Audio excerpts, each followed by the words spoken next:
అందరికీ నమస్తే. ఎమ్మెల్యేల అనర్హత పైన తేల్చాలని సుప్రీంకోర్టు ఇంకొక డెడ్లైన్ పెట్టిన సంగతి మీకు అందరికీ తెలుసు కదా. అవసరమైతే స్పీకర్ను ఈ జనవరి 1 డిసెంబర్ 9 చేసుకునే సంబరాలు ఎక్కడ చేసుకుంటారు అని కూడా హెచ్చరించింది సుప్రీంకోర్టు. అంటే జైల్లో చేసుకుంటారా, మీరు నిర్ణయం తీసుకొని బయట చేసుకుంటారని దాని అర్థం. అదంతా కూడా మీకు అర్థమైంది. ఇక సుప్రీంకోర్టు చెప్పిందో లేదో ఎంబడే మౌఖిక విచారణ స్టార్ట్ చేసిండ్రు స్పీకర్ గారు. మౌఖిక విచారణ అంటే ఇంకా ఇప్పటిదాకా జరిగిన విచారణ ఏమో అడ్వకేట్స్ పిటిషన్దారులు అటెండ్ అయినరు, పిటిషన్ తరఫున అడ్వకేట్స్ అటెండ్ అయినరు. తర్వాత వాళ్ళు రాకుండా వాళ్ళ తరఫున అడ్వకేట్స్ ఎవరైతే పార్టీ మారినరో వాళ్ళ తరఫున అడ్వకేట్స్ అటెండ్ అయినరు. కానీ ఇప్పుడు సుప్రీంకోర్టు కొత్త డెడ్లైన్ పెట్టిన తర్వాత పొజిషన్ టైట్ పొజిషన్ అయిపోయింది. గొంతు మీద కత్తి వేలాడుతుంటారు, ఆ పొజిషన్ వచ్చేసింది. దాంతోన ఎమ్మెల్యేలను డైరెక్ట్గా మీరే వచ్చి డైరెక్ట్గా మౌఖిక విచారణకు అటెండ్ కావాలి.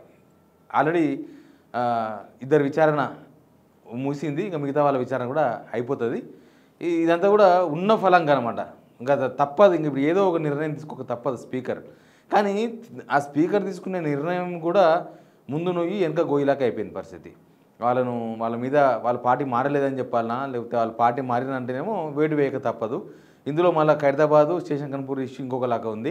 అసలు గవర్నమెంట్ కూడా ఒక డిసిజన్కి వచ్చినట్టుగా అనిపిస్తుంది. ఎందుకంటే వాళ్ళు న్యాయ నిపుణులతో చర్చలు జరిపారు, అడ్వకేట్ జనరల్ అందరితోన. సుప్రీంకోర్టు ఇచ్చిన తర్వాత, సుప్రీంకోర్టు కొత్త డెడ్లైన్ పెట్టిన తర్వాత మీరు వచ్చే వారం లోపు చర్యలు తీసుకోవాలి. ఏదో చర్య, నువ్వు కాదంటే కాదని చెప్పాలి, అవునంటే అవునని చెప్పాలి. స్పీకర్ దగ్గర పెట్టుకోవద్దు ఫైల్, అది ఇంపార్టెంట్ అని చెప్పిన తర్వాత వాళ్ళు లీగల్ ఒపీనియన్ తీసుకుంటే వాళ్ళు కూడా తప్పదు, వేటు తప్పదేమో, ఇక ఎలక్షన్స్ రాక తప్పదేమో అన్న ఒక ఒపీనియన్ కూడా చెప్పినట్టుగా కనిపిస్తుంది.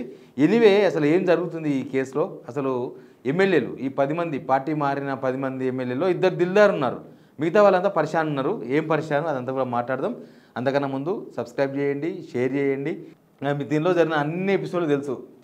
చివరి అంకానికి వచ్చినట్టుగానే మనం చెప్పుకోవాలి. అంటే స్పీకర్ ఏదో ఒక నిర్ణయం తీసుకోక తప్పని సిచ్యువేషన్ క్రియేట్ అయింది. సుప్రీంకోర్టు ఏలు పెట్టొద్దు, మా పరిధి వేరు, మీ పరిధి వేరు, మేము వేరు, మీరు వేరు అని హైకోర్టులో వాదించినా సుప్రీంకోర్టులో అది వాదించే పరిస్థితి లేదు.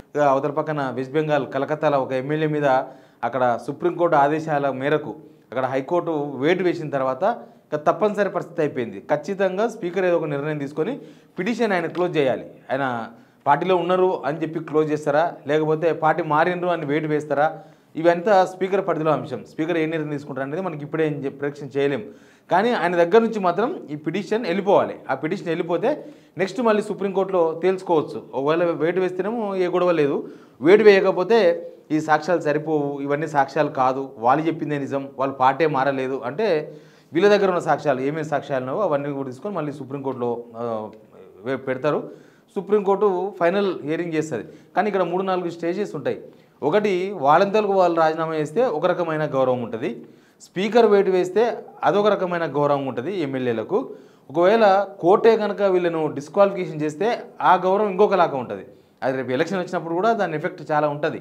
కాబట్టి ఈ 3 గౌరవాలలో ఈ 10 మంది ఎమ్మెల్యేలకు ఏ గౌరవం దక్కబోతుంది అనేది మాత్రం సస్పెన్స్. అది స్పీకర్ నిర్ణయాన్ని బట్టి ప్రభుత్వ నిర్ణయం. స్పీకర్ నిర్ణయం అంటే ప్రభుత్వ నిర్ణయమే. సీఎం లేకపోతే ఎవరో నిర్ణయాలు తీసుకుంటారో వాళ్ళు తీసుకున్న డిసిజన్ మీద ఇదంతా కూడా డిపెండ్ అయి ఉంటుంది.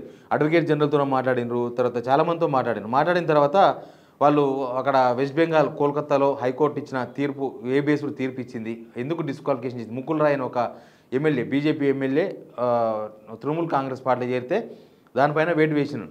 అయితే అక్కడ బీజేపీ లబ్ధిదారులు కాబట్టి హైకోర్టు ఆ నిర్ణయం తీసుకున్నదా, లేకపోతే నిజంగానే అంత సీరియస్నెస్ ఉందా, ఈ కేసులో అంత వెయిట్ ఉందా అనే అంశం పైన కూడా ప్రభుత్వంలో చాలా చర్చలు జరిగినాయి. అక్కడ బీజేపీ ఉంది కాబట్టి నిర్ణయం తీసుకున్నారు, ఇక్కడ కాంగ్రెస్ ఉంది కదా, కాంగ్రెస్ ఉంది కాబట్టి మరి అట్లాంటి నిర్ణయమే తీసుకునే అవకాశం ఉందా అంటే కోర్టులను ఎవరో మేనేజ్ చేస్తారని కాదు. కేసు తీవ్రత బీజేపీ లబ్ధిదారులు అయినప్పుడు ఒకలాగా ఉంటుంది. ఎందుకంటే సెంట్రల్ గవర్నమెంట్ ఉంది, ఇక మొత్తం వ్యవహారం అంతా వాళ్ళే నడిపిస్తున్నారు కాబట్టి. ఇక్కడ కాంగ్రెస్ లబ్ధిదారులు కాబట్టి ఇక్కడ ఎట్లా ఉంటుంది అనేది తెలియదు. ఇక్కడ బీఆర్ఎస్ లబ్ధిదారులు, కాంగ్రెస్ కాదు, బీఆర్ఎస్ లబ్ధిదారులు. ఇక్కడ ఎందుకంటున్నా అంటే బీజేపీ ఎమ్మెల్యే తృణమూల్ కాంగ్రెస్ అయ్యారు కాబట్టి ఒక తీర్పు వచ్చింది. బీఆర్ఎస్ ఎమ్మెల్యేలు కాంగ్రెస్లో అయ్యారండి ఇక్కడ. కాబట్టి మరి బీఆర్ఎస్ గెలిచినట్టు అవుతుంది కదా. వాళ్ళ మీద వేటు వేసినా, వాళ్ళతో రాజీనామా చేయించినా, లేకపోతే సుప్రీంకోర్టు హైకోర్టు కొట్టేసినా అది బీఆర్ఎస్ బెనిఫిషియర్ అంటే బీఆర్ఎస్ గెలిచినట్టుగా భావించాల్సి వస్తుంది. బీఆర్ఎస్ కేసు ఫైల్ చేసింది కాబట్టి ఇందులో ఏమొస్తుందో తెలియదు. దాని మీద కోర్టు చాలా లోతుగా విచారణ జరిపిండ్రు. అంటే ముందు సాక్ష్యాల విషయం చాలా ఇంపార్టెంట్. సాక్ష్యాలు అంటే వీళ్ళు ఒక 503 పేజీల సాక్ష్యాల బుక్ను తీసుకుపోయి సుప్రీంకోర్టులో ఇచ్చిండ్రు. అంతకన్నా ముందు హైకోర్టులో కూడా ఇచ్చిండ్రు. ఇప్పుడు స్పీకర్ దగ్గర కూడా అవే సాక్ష్యాలు ఉన్నాయి.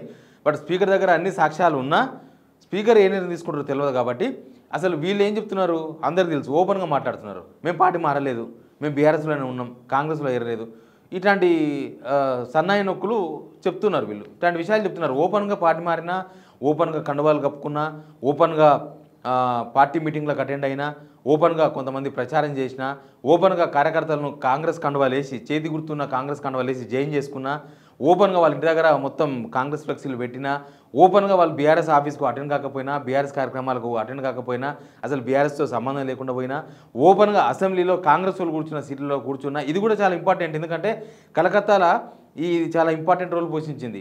అసెంబ్లీలో అక్కడ కూడా సేమ్ ఆ ఒక్క ఎమ్మెల్యే ముకుల్ రాయ్ అనే ఎమ్మెల్యే బీజేపీ నుంచి గెలిచి తృణమూల్ కాంగ్రెస్ జాయిన్ అయితే అసెంబ్లీలో పోయి తృణమూల్ కాంగ్రెస్లో కూర్చున్నాడు.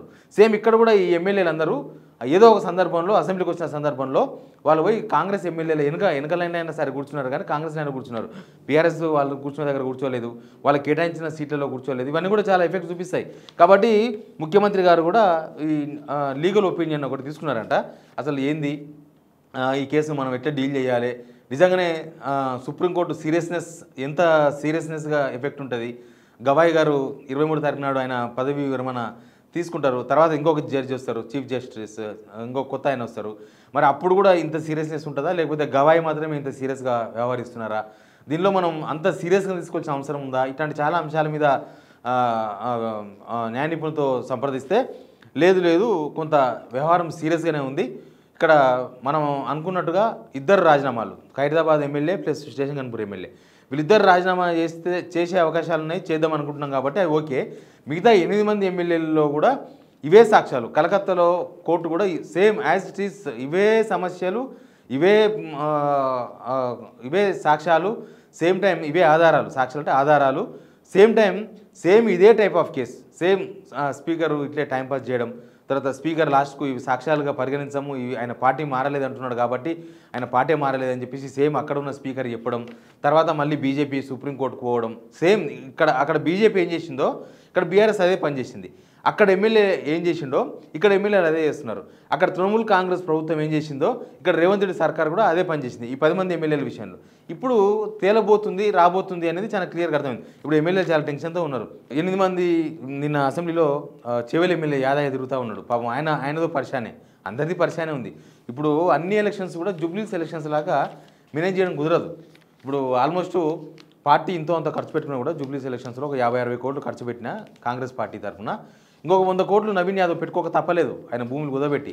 కానీ ఇప్పుడున్న సిచ్యువేషన్లలో ఇప్పుడు ఈ ఎమ్మెల్యేలు ఉన్నారు కదా, మిగతా 8 మంది ఎమ్మెల్యేలు, ఆ ఇద్దరు రాజీనామా చేస్తే 8 మంది ఎమ్మెల్యేలు మిగులుతారు. ఈ 8 మంది ఎమ్మెల్యేలకు కాంగ్రెస్ పార్టీ ఒక 60 కోట్లు 70 కోట్లు వజన్ ఉన్న ఎమ్మెల్యే ఎవరున్నారు అనేది ఒక పెద్ద చర్చ ఇప్పుడు కాంగ్రెస్లో. సేమ్ టైం వాళ్ళకు 100 కోట్లు పెట్టుకునేంత దమ్ముందా, మరి దానికి రెడీ అవుతారా, అదొక టెన్షన్. అయితే ఇక్కడ మెయిన్ ప్రాబ్లం వాళ్ళకి ఎక్కడ వస్తుందంటే జూబ్లీహిల్స్లోనేమో ఒక రకంగా జరిగింది ఎలక్షన్, అక్కడ కాంగ్రెస్లోనే పొడిదారులు ఎవరు లేరు. ఒక నవీన్ యాదవ్ ఒకటే ఉన్నాడు, ఆయన ప్రకటించేసిండ్రు, మిగతా వాళ్ళు సైలెంట్ చేసిండ్రు, లేకపోతే మిగతా వాళ్ళు సహకరించారు, బాబా ఫస్టుద్దీన్ లాంటి వాళ్ళంతా సహకరించారు, అదంతా అయ్యింది.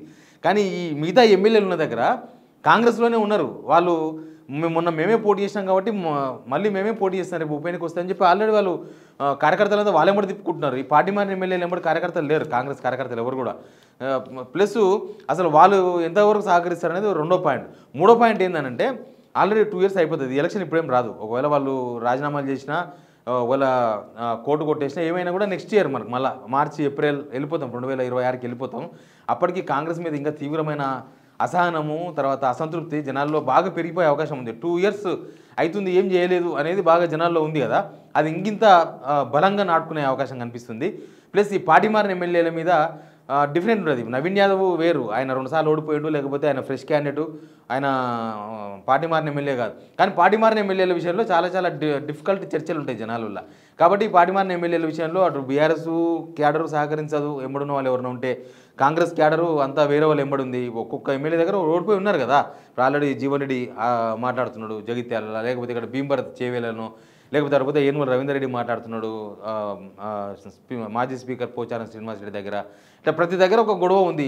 గద్వాలకు పోతే గద్వాలలో ఆల్రెడీ కృష్ణమోహన్ రెడ్డి కాంగ్రెస్నే ఉన్నాడు, మళ్ళీ అంతకుముందు పోటీ చేసిన సరితా యాదవ్ వాళ్ళు టికెట్ కోసం ప్రయత్నం చేస్తున్నారు. ఇట్లాంటి చాలా ఉన్నాయి. వాళ్ళకి టికెట్లు ఇవ్వాలి ప్లస్ గెలిపించుకోవాలి. ఈ రెండు పెద్ద అగ్ని పరీక్ష రేవంత్ రెడ్డికి. వాళ్ళకి టికెట్ ఇవ్వకపోతేనేమో వాళ్ళు ఊరుకోరు, వాళ్ళని గెలిపించుకోకపోతే జూబ్లీహిల్స్లో ఓడిపోతే ఏం జరుగుతుంది అనుకున్నారో అట్లాంటి పరిణామాలన్నీ కూడా జరుగుతాయి.